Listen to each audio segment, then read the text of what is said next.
Good morning, everybody. It's Alfred Parsar Jr. back with another Metropolitan Report live. I want to thank everybody that's watching this on YouTube, on Facebook, on Twitch. And once again, no matter where you're watching this, if you're on YouTube, go down below, hit the subscribe button. If you're on Facebook, follow us.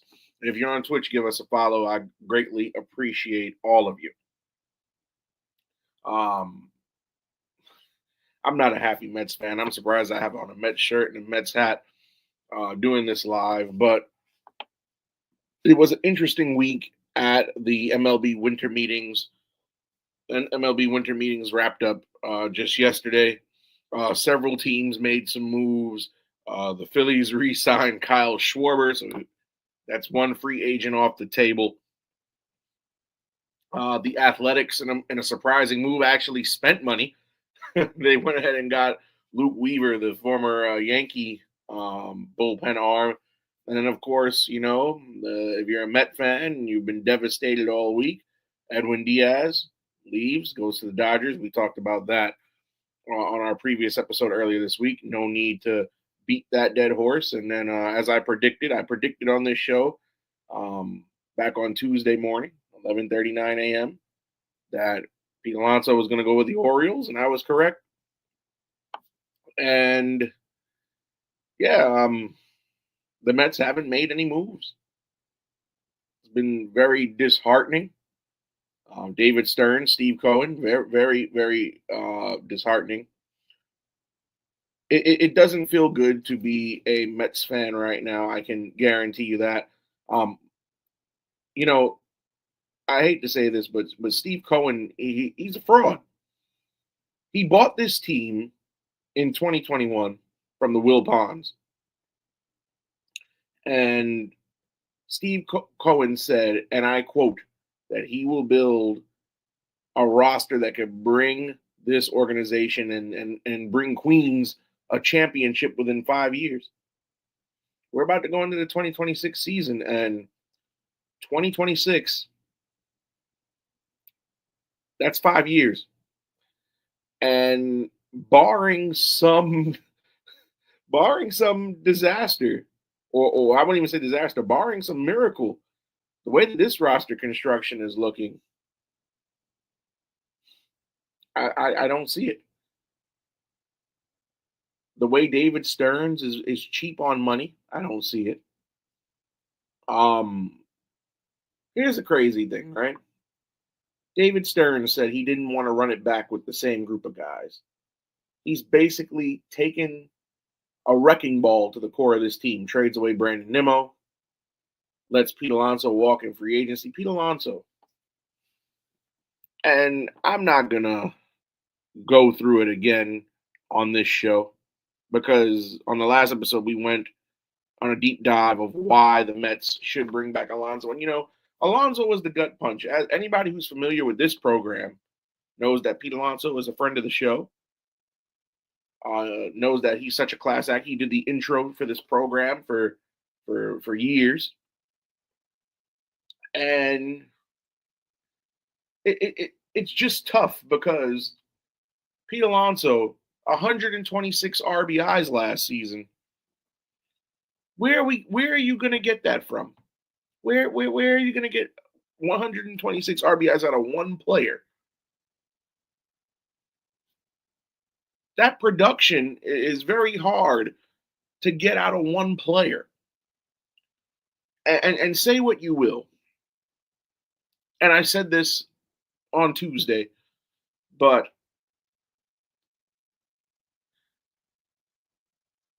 it's very difficult to have a homegrown guy who basically became a superstar. Silver Slugger last season, career high in average, second most homers on the team, most RBIs on the team, and you just let him walk. But you know what the truth of the matter is? David Stearns never wanted Pete Alonso here. He didn't want him last year. Steve Cohen went and got him on the 2-year deal with the opt-out. That was a Steve Cohen move. And somehow David Stearns thinks in his mind, I don't care that he's Harvard educated, he thinks in his mind that he can put together a winning team without Pete Alonso. Now, maybe he can, but I don't think so. I mean, to just let a guy walk, and that guy is a guaranteed 100 RBI guy consistently most seasons. What are we doing? What are we doing? And then it's the disrespect for me that caught me off guard. According to the reports, Pete Alonso got the offer from Baltimore. Now, we covered it on Tuesday. Pete Alonso drove from his home in Tampa to Orlando to where the winter meetings were taking place. He was going to meet with the Red Sox and the Orioles. David Stearns brashly told reporters when they asked him if he was going to have a meeting with Pete that he's here to meet with organizations that he is less familiar with. When he's ready to meet, he'll find us.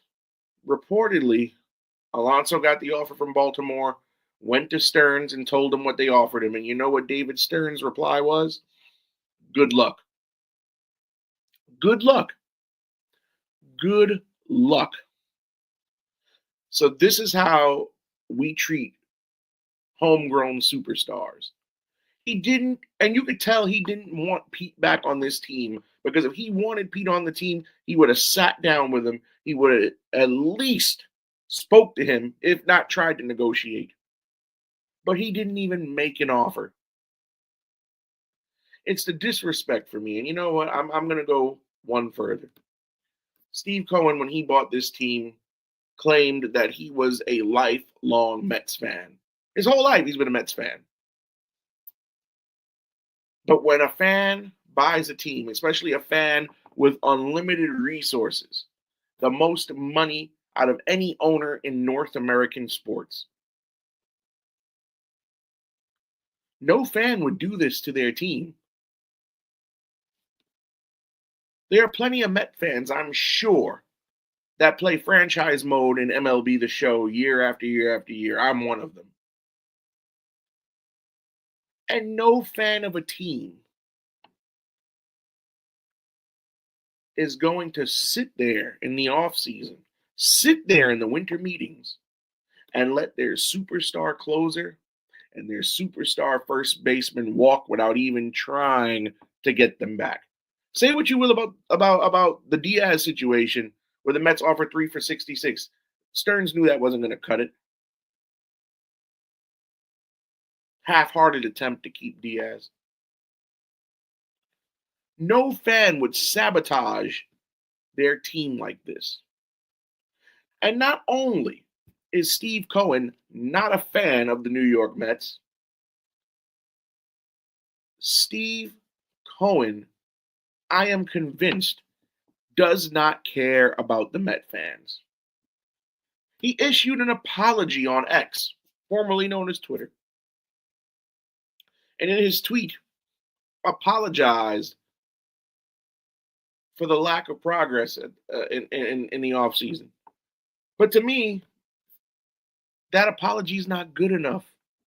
And you know what? People have been calling you Uncle Stevie, Uncle Steve, King Cohen since you got here. I'm not referring to you as any of that anymore. I think I speak for a lot of Met fans when I could say that I'm disappointed.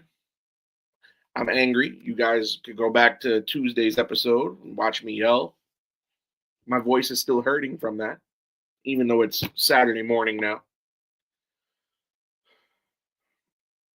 And as I sit here at 11:09 a.m.,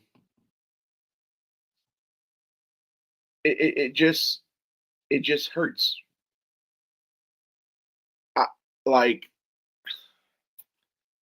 It's December 13th, 2025, and I'm not looking forward to opening day, which is 3 months away. We might as well just go into rebuilding. You know what this Mets team reminds me of the Colorado Rockies of the 2000s. Yeah, sure, they had Todd Helton and Larry Walker, two guys who were both in the Hall of Fame. Just like we have two future Hall of Famers, barring some type of disaster or act of God in Juan Soto and Francisco Lindor. Helton and Walker got along, by the way. According to reports, Soto and Lindor don't, but what you will. But if anybody knows anything about baseball, those Colorado Rocky teams had two superstars.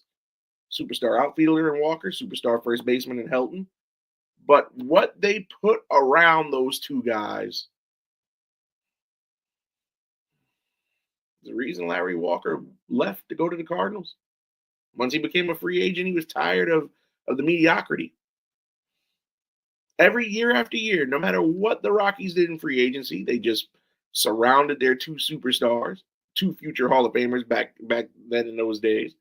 They surrounded them with mediocre or below par players. And that's what David Stearns and Steve Cohen are doing. You have a future Hall of Fame shortstop in Francisco Lindor, a future Hall of Fame right fielder in Juan Soto, and look what you've surrounded them with.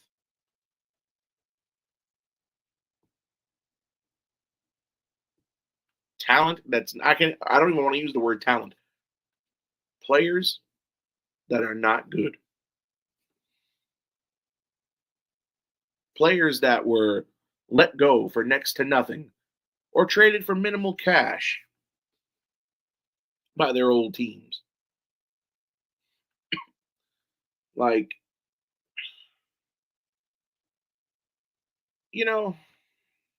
maybe Steve Cohen bought the Mets because his plan all along was to get the casino, which has been greenlit, by the way. So there will be a casino in the next couple of years in Flushing. Maybe he cares more about his casino than the Mets. Meanwhile, the Atlanta Braves just got Robert Suarez, the former Padre closer. According to what I read, David Stearns had a meeting with Suarez and didn't offer anything. It was more of a hi, how you doing? What are you looking for? Didn't offer anything. Teams are making moves. Teams are getting better. And meanwhile, the Mets just lost two key cogs in the ignition. And they haven't added anything. It's like you have a car and you give away the high performing engine and the brand new battery and put in a used battery and a lower performing engine. Like, what are we doing here? Now, granted, there are still some free agents that are out there. Kyle Tucker is still available.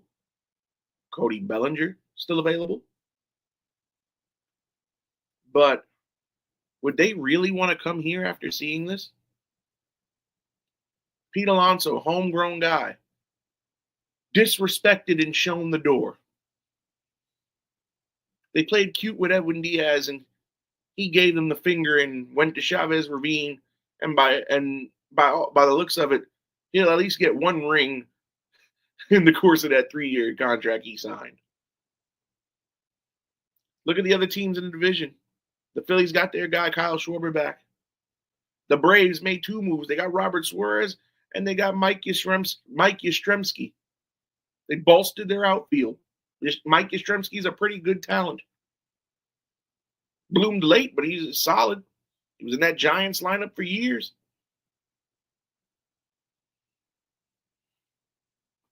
And here we are with nothing. Juan Soto, Francisco Lindor, a rookie pitcher who was the best of the rotation. And who's to say he won't suffer from the sophomore slump in Nolan McLean? Rumor has it they want to trade David Peterson, who was an all-star last year. I understand that some people say the definition of insanity is trying the same thing over and over and over, and they don't work. I understand that changes have to be made. But again, the core, Nimmo, Alonso, Soto, Lindor, the core was not the reason why the Mets of 2025 missed the playoffs. The reason was the starting pitching in the second half that couldn't get to 5 innings, and then the bullpen that either made deficits worse, blew leads.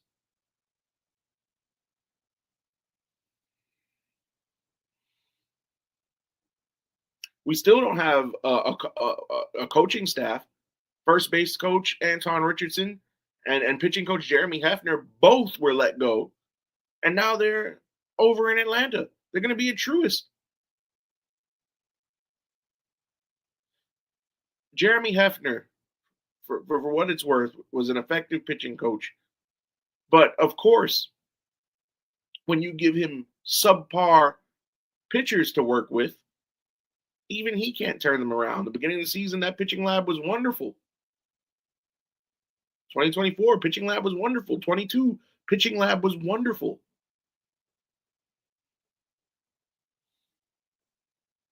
25, it fell apart.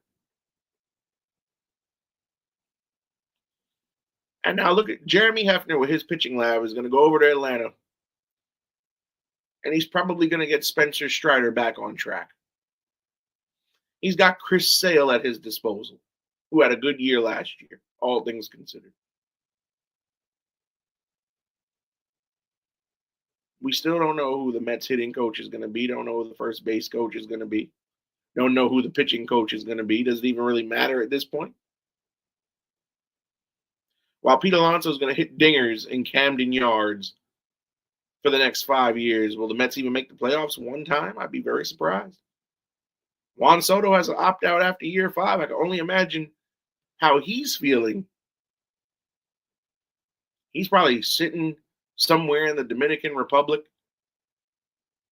and he's probably thinking to himself, what did I get myself into? For a guy who says he's a fan, and he's been a lifelong fan of the Mets, Steve Cohen's not acting like a fan. I understand it's a business, but he's not doing anything to make his business better. And then this is why I say he doesn't like Met fans either.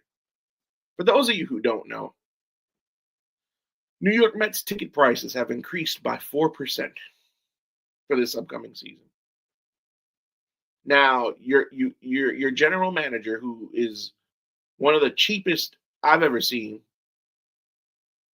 probably inspired by that movie Moneyball starring Brad Pitt. If you know about Moneyball, great film, was the story of how Billy Beane ran the Oakland Athletics back in the day. But how dare you, Steve Cohen? How dare you raise ticket prices and have your GM put a subpar product out on the field? Nothing personal against the Queen's crew, but somebody's got to pay for the Queen's crew to dance around Citi Field. Nothing personal to all the DJs that play on Friday night, but somebody's got to pay them to spin records in Citi Field on Friday nights. For those of you who go to Citi Field, you'll know that a young man named Justin is the in-stadium host. He runs around getting people hyped. Nothing personal against him, but I guess the 4% increase, somebody's got to pay his salary. Not to mention the 5 mascots in the mascot race that nobody asked for. Somebody's got to pay for the Bronx Giraffe and the Staten Island Ferry, the Manhattan Skyscraper, the Brooklyn Slice of Pizza, and the 7 Train to do a race in between every 4th inning. Somebody's got to pay those salaries for the mascots. So I guess this is justification for the 4% increase. Won't be surprised if the price of parking and concessions go up again, as they've gone up little by little each of the last few seasons. You know, for all of the grief and the slack and the incompetence of the Wilpon family, I'll say one thing. The Wilpons, say what you will, they were inept, morons at times, made you scratch your head with some of the moves that they made. But when David Wright's first contract came up, they bent over backward to bring David Wright back to Queens. If for no other move that they ever made in the history of them owning the team in free agency, they knew what David Wright meant to the Flushing faithful. And even though it didn't work out in the end because injuries robbed him of that the final years of that final contract, and he retired earlier than the contract would have ran out. The Wilpons made sure that the ultimate fan favorite and the heart and soul of the organization at the time remained a lifetime Met. Because they knew what he meant to the fans, they knew what he meant to the organization.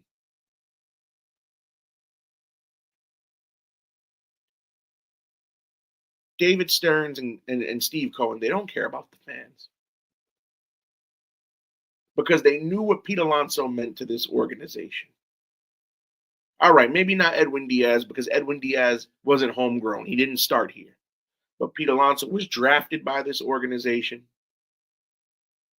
I thank God every day I was able to witness a lot of those moments in his historic rookie season in person. That was my first year being a season ticket holder, 2019.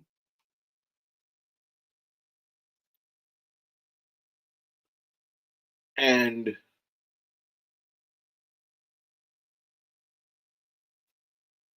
the multiple home run derby championships, the All-Stars, all MLB team, Silvers, I got to witness it all.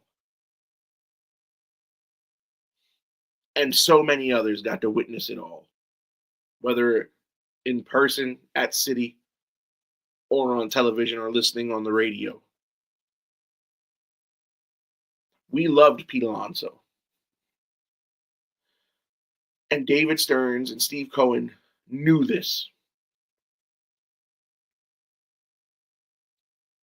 And rather than bring him back and give him the contract that would have took him to retirement, because I think after 6 years, Pete would have probably got one more contract, a 1-year deal after that, and he would have rode off into the sunset. They would have put number 20 at the top of Citi Field to go along with 18, 17, 16, 31, 42, 14, 5, and 24.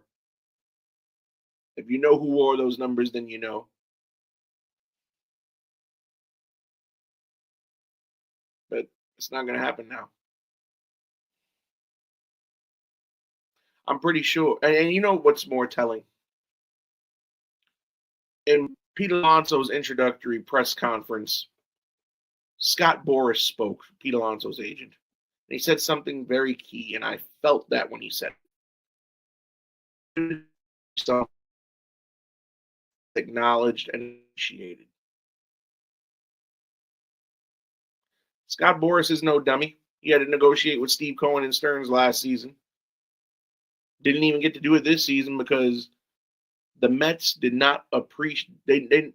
Stearns specifically didn't appreciate Alonso's greatness. And you don't want to know. This is the burning question I have. Did David Stearns and Steve Cohen have a conversation about not bringing Pete back? Or did Steve Cohen, who, by the way, is a hands-off owner, did he say, David, I trust you to run the team how you see fit. Do whatever you want to do, and I'll ride with you. And notice every time David Stearns, throughout the course of the winter meetings, was asked about Diaz going to L.A. or Pete going to Baltimore, deflection, no accountability, can't even answer the questions because he knows he's messed up. And like I said, if I'm Cody Bellinger or I'm Kyle Tucker and I see how they treat superstars, then why would I want to play for your team, knowing how you treat superstar talent? And here's the other thing that I've now thought of. David Stearns doesn't like long-term commitment. He didn't want to go past 3 years with Pete or Edwin. Kyle Tucker and Cody Bellinger both in their early 30s. If I'm 30 or 31 years old like they are, do I realistically want to sign a 3-year deal? There's no security in that, especially if I get hurt year 2 or year 3. They're looking for 5 or more. So if David Stearns is going to continue to play cute and just hand out 3-year deals like he did to his boy Devin Williams, who honestly probably took that deal because he has no market with the season he had with the Yankees last season. He ain't dumb. This would probably be the best offer he was going to get. If I'm Tucker or Bellinger, I'm looking for way more than 3 years, knowing that I'm in my 30s now, and this is probably going to be my last big-time contract I'm going to see as a ball player. Anything less than 5 is an insult. Pete Alonso in his 30s, same thing. He wanted a 5-year for the security because this is probably going to be his last big payday. Because there's a thing called decline. And while I'm aware that David Stearns knows about decline, like we all do, we're all human, we all get older. There's only but so much that massages and therapy and cortisone injections can do for us as we age. But you're trying to put a winning team on the field. And like I said, Steve Cohen said, 5 years, we'll bring a championship to Queens. It's not going to happen. You blew that chance. Robert Suarez, top closer. Not as good as Diaz, but still a good closer. Don't even make him an offer. Detroit and Tarek Skubal are in the middle of a divorce. Tarek Skubal, the end of last season, or the season that just passed, rather, made a post saying, "I love you, Detroit. This is goodbye." And the rumor is the Dodgers are pursuing Skubal. I guarantee you, Stearns probably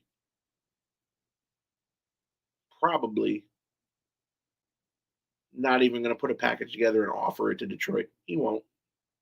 He's not interested in winning.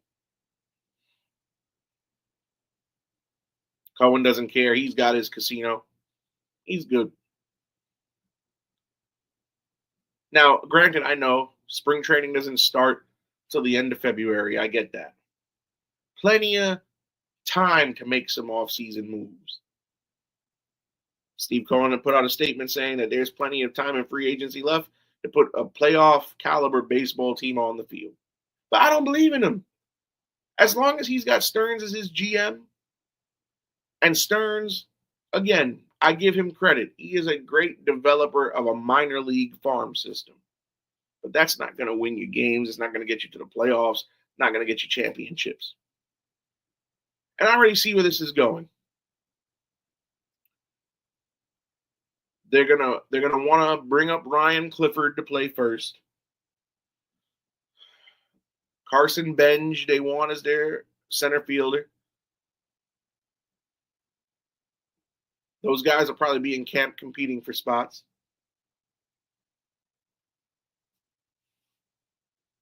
And he's content to put Jeff McNeil probably in left field, Tyrone Taylor as the backup, the platoon guy.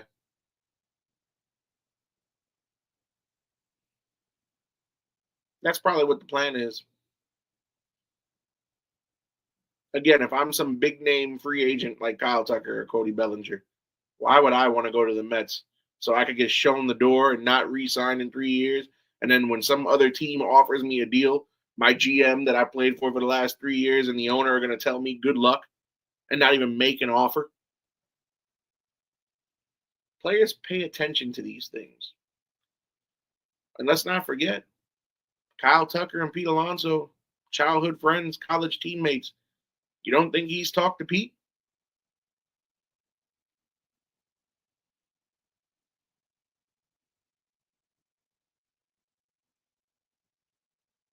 There were rumors of Eric Chavez, who was the hitting coach the last couple of years, um, did a Q&A. Met fans were asking him questions, asking him about the reports about dissension in the clubhouse, and he admitted, yeah, there was some issues with some guys in the clubhouse, but we've seen in the past there have been guys who didn't like each other that played on the same team, and those teams were successful.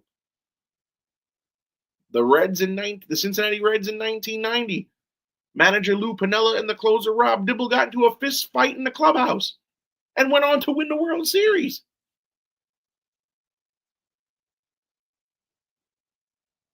Thurman Munson and Reggie Jackson on the Yankees didn't get along. And they won the World Series. It's okay to have listen, you have 26 guys on a baseball team. All 26 of them don't have to be all buddy. But the thing is, these guys weren't buddy, and they were winning the first half of the season until injuries came and bargain basement replacements came, and you saw what happened. I just want to hear what the excuse is once free agency is done, once camps break and spring training starts and the roster construction is poor. I want to hear what the excuse is directly from either David Stearns or Steve Cohen. And Cohen is not going to answer any questions because Stearns is his spokesman. Steve Cohen is enabling David Stearns. Again, these guys, they don't want success. They want to save all the money they can so that Steve Cohen can put it into the casino. Resources for the casino, money for the slot machines, money to pay the staff, money for the blackjack dealer, money to give to people who win if they do win. That's what this is about. You're going to tank one investment to put money in the other. Now, if I'm wrong and the Mets do sign Bellinger or Tucker or somebody of that ilk, I'll come back here and I'll apologize. I'll tip my hat and say I was wrong. But just like I told people 2 years ago when they first hired David Stearns, I didn't like this move. And everybody was like, oh, Alfred, no, you're wrong. Let it play out. And then 2024 came and people really thought I was an idiot. And now those same people are starting to side with me. It's crazy to me. You could give Frankie Montas $17 million a year at $35 million. Granted, he's no longer on the roster, but you could give him that type of money. But you don't want to spend money on Edwin Diaz. You didn't want to spend money on Pete Alonso. It's sickening. It's going to be really hard to replace a guy over 120 RBI. The other guy you traded 92 RBIs.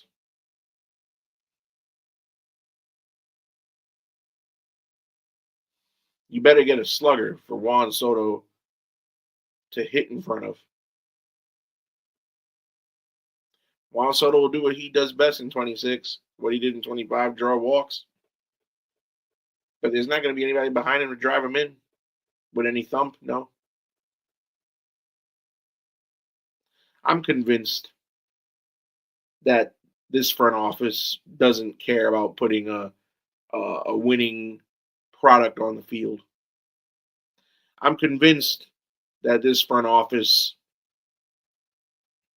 they basically spat in the face of the fans who, no matter what, year after year, and most Met fans have been lifelong Met fans and have endured decade after decade of bad baseball. But yet we still showed up to Shea Stadium, still showed up to Citi Field, dressed like this, in full Met attire, screaming, "Let's go Mets" to the top of our lungs, cheered with every home run, cheered with every Mets pitching strikeout, cried every playoff elimination. And this is what we get. This is the thank you to the fans. At this point, I'm surprised Mr. Met hasn't been shipped off somewhere. Because there are teams in Major League Baseball with no mascot. Surprised we haven't shipped Mr. Met across town to the Yankees.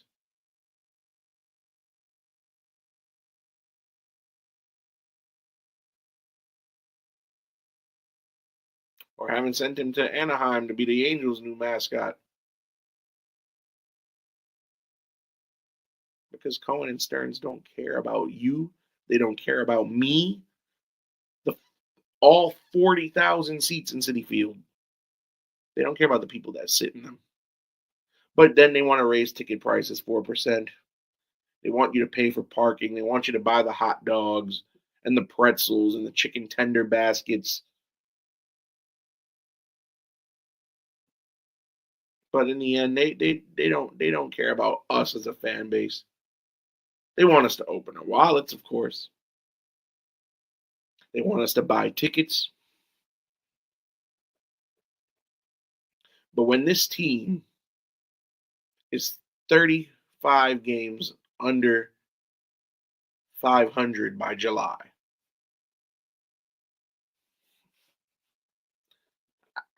somebody's got to be held accountable. You're not going to hold the owner accountable. He owns the team.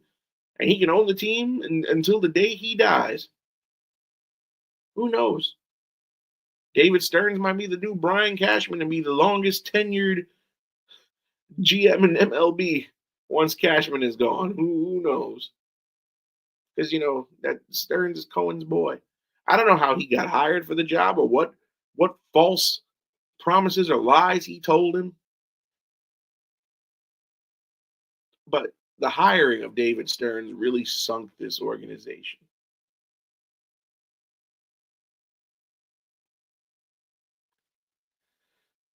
I'm still heartbroken. I'm frustrated. I'm confused, angry. I'm heartbroken because Sugar and Polar Bear are gone. I'm confused because I'm sitting here thinking, how can a guy who bought a team, says he was a lifelong fan of the team, but doesn't do anything to make the team better, only has done things recently to make the team worse, and you call yourself a fan? I'm pretty sure if you gave any fan the opportunity to make baseball decisions and run the organization for the past week during the winter meetings, every single Met fan that would have had that opportunity would have tried to get Pete back, would have tried to get Diaz back, or would have negotiated with one of the big name free agents and made an offer. Not tell your superstar who got an offer from another team, oh yeah, good luck. Blatantly slapping him in the face. Or lowballing the best closer in baseball. Tell him, oh yeah, go over. You can go over there and be on the same team with your brother, and you know what? Congratulations in advance on the ring.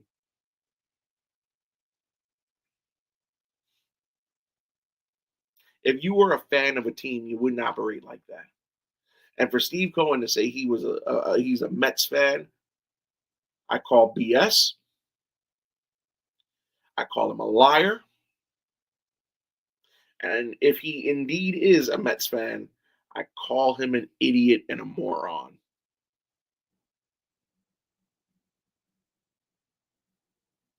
And if Steve Cohen ever sees this, you want to ban me from Citi Field, you want to revoke my season tickets, go right ahead. Be my guest. I'll still continue to make this show. I'll still continue to rip your management style, and I will continue to call for your GM to be fired. I understand he spent money in 2022 and 23 on Scherzer and Verlander, and it didn't work. But that's how sports is sometimes. Your team will have a bad season even with a loaded roster. Look at the Houston Astros this past year. I understand that. But that doesn't mean you give up and quit in trying to field a competitive team. Right now, this Mets roster is looking like rebuild, a 3 to 4 year rebuild. It's reeking 2000s Colorado Rockies all over again. Two Hall of Fame caliber talents surrounded by subpar and mediocre players.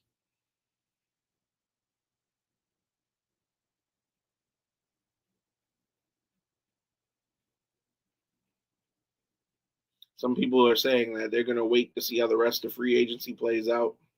I've seen enough. And then you meet with Robert Suarez, you don't even make an offer. You talk logistics, but you don't make an offer. So you never really wanted the guy. So why even take the meeting and waste people's time? And then not only that, but you let him go to a division rival. A division rival that's probably going to kick our heads in this upcoming season. The Braves missed the playoffs this year. They've got something to prove next year, and they went out and they got better. They went and got Mike Yastrzemski, a good bat. They got Robert Suarez to help Raisel Iglesias and lock down the bullpen.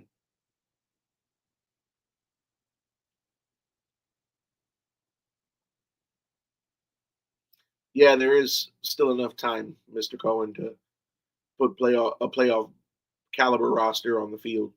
I don't think you're going to do it. Your GM is too cheap and thinks he knows it all. Yeah, you're going to save money and wait for the kids on the farm to come up, right? That's what we're going to do. We're going to go back to the Mets of the 90s after Darryl left, right?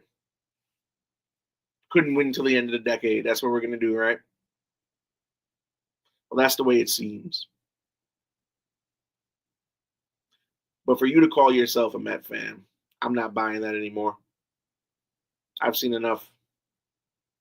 Because if you were a real Met fan, you wouldn't allow your GM to do what he's doing.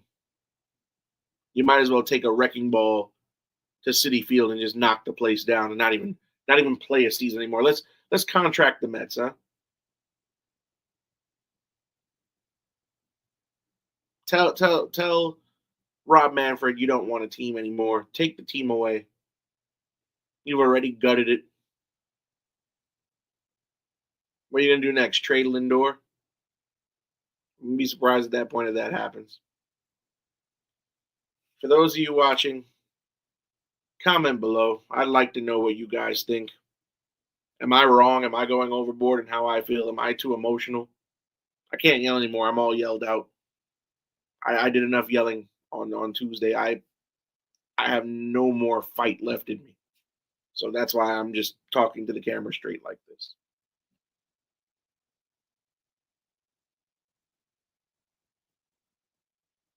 It's 11:43 a.m.